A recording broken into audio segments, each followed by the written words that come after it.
Hello there, the name's Josh, and FNaF Security Breach certainly is a game that came out. And it was a game... I'm sorry, I can't do this. This game blows! Okay, that's a little unfair to say. Security Breach has some redeeming qualities. The characters, both design and personality-wise, as well as performance-wise, are all great. The music can be seriously jamming when it wants to, and the 4 people out there who have the supercomputer to run this game at max settings have a very pretty game to look at. And that's about it. There's a lot to criticize in Security Breach. The game's poorly optimized, it wasn't play-tested in the slightest, the gameplay is bland and repetitive, the mall is too big with too little direction, the story is excruciatingly shallow, most new relevant lore about this world and its characters can be summed up in like 6 sentences, and the game is a soft-locking, bug-ridden, unpolished glitch fest. To use Scott Cawthon's own metaphor against him here, this cake came out half-baked, despite it being given an entire extra year to bake and decorate. But this isn't a review of Security Breach, no. This is a rant about one specific thing within it. Despite everything I already listed, there's something else that I, as a FNaF lore connoisseur, personally find even worse. Let's talk about Security Breach's Afton ending. Thanks to William, naughty William. It's been William all along. Maybe I'll stay dead this time. Oh no. You all begged for a video on Security Breach's lore, so this is what you get! Woo! So I'd originally planned for this video to be a ranking and reviewing of all of Security Breach's endings. Here's my ranking, by the way. But then I realized halfway through making it that I really didn't have much to say about the endings I enjoyed compared to the college-length essays I had written on the later ones. And then I realized that I only really liked the endings I liked because I liked them by default, compared to the ones that I didn't like. I have a lot to say about the rooftop ending. Pause here and read all my notes if you want, but it was nothing compared to my thoughts on what the fandom's calling the true ending. Like legit, I wrote down notes for all the endings before typing out full comprehensive paragraphs. The Afton ending's notes alone were longer than an entire doc page. So I just decided to make this its own video. If you're surprised, then buckle up, kiddos, it's time for your first ever Josh rant. Enjoy. Oh, the Afton ending. Where would I even start? Oh, I know.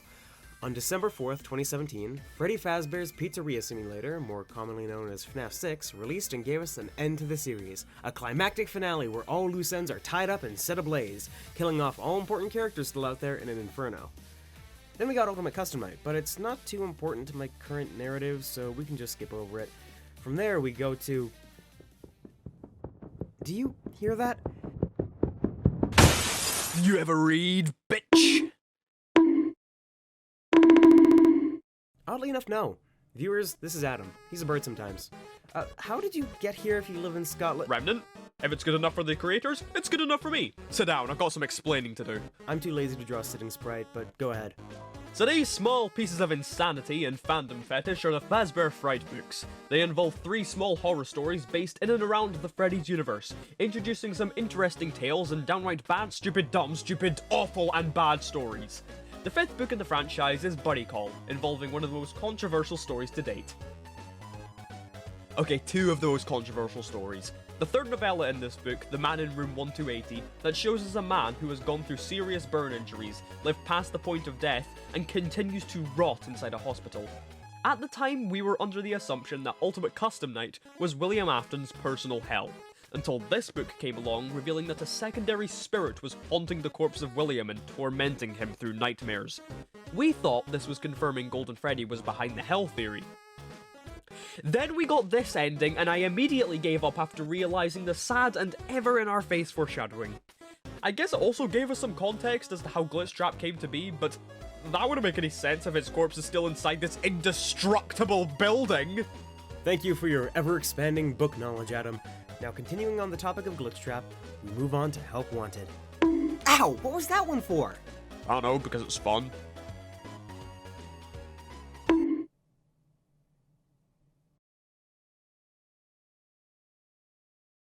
Anyway, Help Wanted is...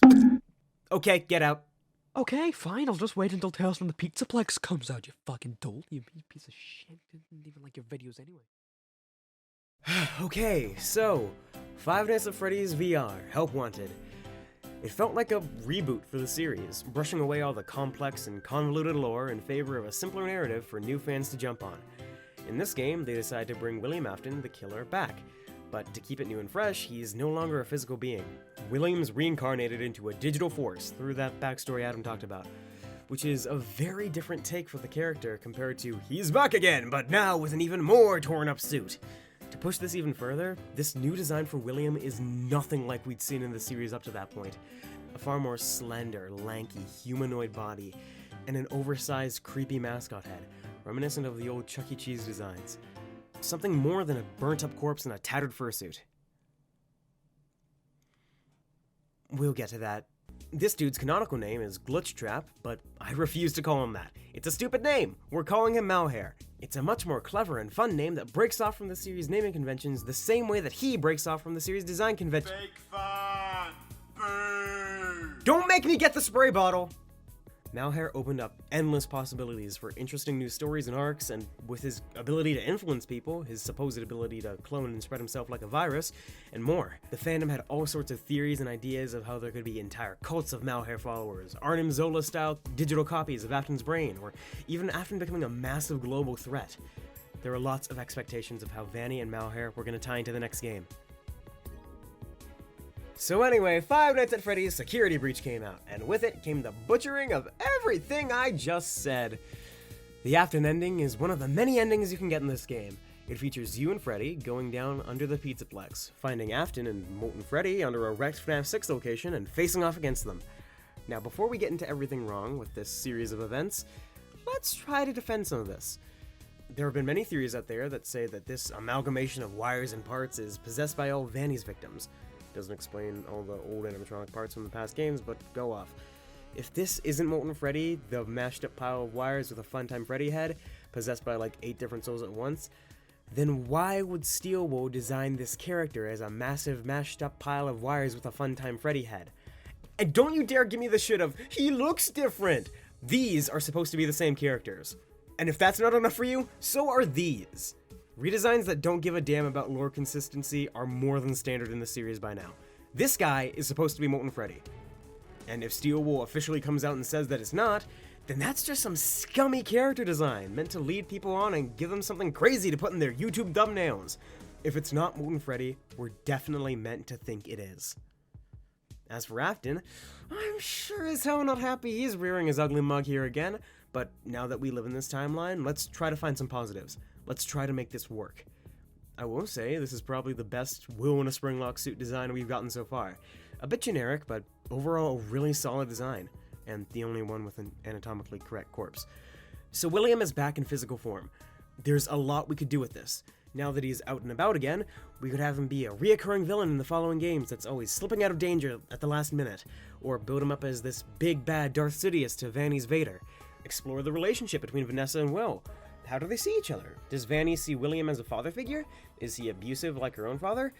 That seems to be what they're hinting at, but it could be more. Is there any infatuation here? Is Will loyal to his new follower, or would he drop her in favor of a new host the moment his grasp starts to slip or a plan goes awry? There's so many interesting ways to take it and stories to tell. Ooh, or maybe amplify Will's design. Like, in the later games, the more time he has to gain power, the stronger he gets, adding more and more mechanical improvements to himself with each following game, until he's this big, terrifying mech, and you could have an epic Shadow of the Colossus-style showdown in the final game. Okay, maybe not that last bit, but there's still a lot of potential. Or, now hear me out here, we could give him an anticlimactic 3-minute long fight where you press a button next to a screen a few times, then he gets killed off again. I think that would be way better. Okay, yeah, I'm tired of trying to be nice. This ending blows. So, you're telling me that not only did Afton and Molten Freddy survive the fire that was specifically designed to take down the building and everyone in it, but the freaking building survived that fire too. Not only does that completely spoil the sacrifices of Henry and Michael, it's just plain stupid. This ends, for all of us, in communication. Ooh, oh sorry there, Henry, old buddy. Only the good guys are gonna die. Unless they didn't die either, and if that's the case, then what was the point of FNaF 6?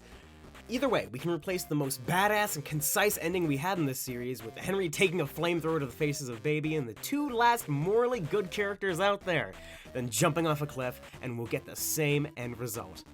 But hey, maybe we can't even have that! According to some people with some really crappy evidence, Michael and Baby didn't stay dead either. So in their wacky little world, the way the FNaF 6 ending plays out is that Henry tries to take out everyone, but ends up only killing himself and his daughter, who, may I remind you, has also been doing nothing but trying to stop William in this godforsaken franchise.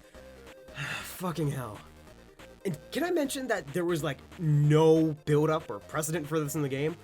Like Adam said, it literally makes no sense with what we know about Malhair's origins, and the most foreshadowing we get is a line here and there in these recordings of Vanessa's therapy sessions. But pretty much everyone found this ending first, making this more world-building for crappy writing than anything. And speaking of Vanny, she was supposed to be this game's main antagonist. And in this supposed true ending, she gets nothing! She loses! Good day, sir! Vanny gets entirely pushed out of the game in favor of Afton taking the spotlight again. No knowledge on if she survived the building collapsing, no insight on whether or not she's still possessed, nothing. If she's still under Malhair's control, then what's the point in an ending where you burn Afton? If she's free, then why isn't she on the hill with these two like in the Princess Quest ending? If she died in the fire, then why did Steelwool just throw their best chance at a unique and complex villain for the series directly into the trash? I defended Scott and Steelwool's decisions on Help Wanted's lore. Everyone was saying it was awful and it was a cash grab, but I disputed it, both in saying that the evidence we know did happen in the universe while also being video games, and defending it as a clever way to not spoil FNaF 6's ending, with a reboot to everything. I stood in the face of everyone insulting Help Wanted and explained how great of a move it was on their part, why brushing away the old story in favor of an entirely new one would help the lore, how it's both easy for new fans to jump on, and how they wouldn't have to meddle around with the perfect ending we got. And then they just had to turn around and fuck me. They had to completely undo the triumphs of the series' previous characters, and instead give those same triumphs to the underdeveloped newbies who don't even know who they're fighting or why, and don't even see him face to face. Steelwool managed to not only repeat the Rise of Skywalker's biggest problem,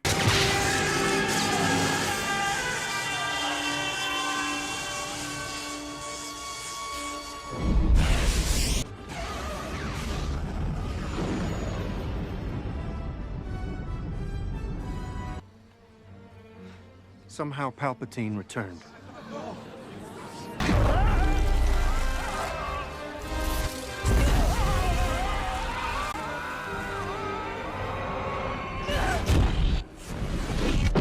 but they made it worse somehow! Okay, time for a mini sidebar. As many of you may know, William Afton was played by PJ Haywood in Sister Location, FNaF 6, Ultimate Custom Night, and the AR game. And he was a damn good Afton. Being able to portray a mix of class and intimidation as William. She can dance. She can sing. She's equipped with a built-in helium tank for inflating balloons right at her fingertips. As well as viciousness and dread while playing the monster he becomes. How can I resist a promise such as this? It is not your flesh that sustains me. It is your fear. He was a great Afton. And from what I remember from Dawko's interview with him, he'd be open to returning as the role in any future games. So, I cannot think of a single reason as to why he got replaced for Security Breach. In the first full trailer we see for the game, we get a voiceover from an unknown character, but it's obvious it's supposed to be Afton talking to Vanny. When I first found you, you were nothing. You were small, pathetic, but now you are more. Are you ready? The one problem here being that this isn't what Afton sounds like, so what's the deal? Is PJ doing an entirely new voice with an entirely new accent? No, because Malhair here, who I must remind you is Afton, they're the exact same dude, is played by Matthew Curtis. Now, before I say anything at all, I have to get this out of the way immediately. Matthew is a great voice actor. He's a returning VA for the series, previously playing both Nightmare Balloon Boy and Music Man for Ultimate Custom Night. Two standout characters thanks entirely to the fun voices and great performances he did. You're not so big. Just a bite-sized morsel. You hear that? It's the sweet, sweet sound of your eternal silence. And I'm not gonna lie here, I really like his Malhare voice. Does it fit Afton as a character? I don't personally think it's as good a fit as PJ, but it's cold, cunning, manipulative, and enticing. It's what I'd expect to come out of this face if I didn't already know the character in his whole life. It'd be a real shame if, even after recasting this character and getting some new talent to record a bunch of lines for him, you cut all his lines from the game. It would be a real shame. Yeah, real shame. And from what we can tell, Matthew didn't know that his parts were cut until the fan base had to break the news on his Twitter. This has nothing to do with the actual Afton ending, but more people need to know how both of these dudes got shafted. But anyway, back to ripping apart the ending, I only have one thing left to say. Now that this ending's a thing, and most likely canon, what now? We've got nowhere to go from here regarding Afton that's not stupid. If he's permanently dead from here on out, then why even reveal he survived the fire only to have him immediately killed off again by some random third grader? If he's alive, then why try to pull the wool, or should I say steel wool, over our eyes by making it look like he dies? My man's literally gets strangled by a bloodthirsty tentacle robot in a burning building, debris falling on and around him. This series can only handle the I always come back excuse so many times before we get tired of it. It's painfully clear that despite the year-long delay, Security Breach was rushed. Whether it was to satiate the impatient fanbase, or because Sony was pushing them to get this out for the PS5 holiday season, I feel bad that Steelwool had to deal with that kind of pressure. But it doesn't change the fact that they still bit off way more than they could chew here. Again, delayed an entire year, and it still came out looking like this, with a mountain of unused content. There might be DLC for us down the line, and that may make some amendments or additions that make the game a bit better, but as I said in the beginning, this isn't a review of Security Breach. This is a review of the worst ending it had to offer. If you disagree with me, go ahead and write out your full essay in the comments. Can't promise I'll respond, but hey, you sat here and listened to me rant about a stinky furry for like 20 minutes, it's only fair you get a turn too. So go, run down to the comment section and talk about how you agree, or why I'm an ungrateful whiny man baby, or what your personal ranking for the endings are, or what you had for dinner last night, it really doesn't matter. If you enjoyed the video, please check out my other content, or at the very least, tell me what other topics for video essays you'd want to see. Oh, and also, thank you to my good friend Adam for stopping by and helping me out with the script and all that. Go show him some love. That's my whole spiel, so thank you for watching, and I hope to see you next video. Bye! But hey, that's just a theory! Again!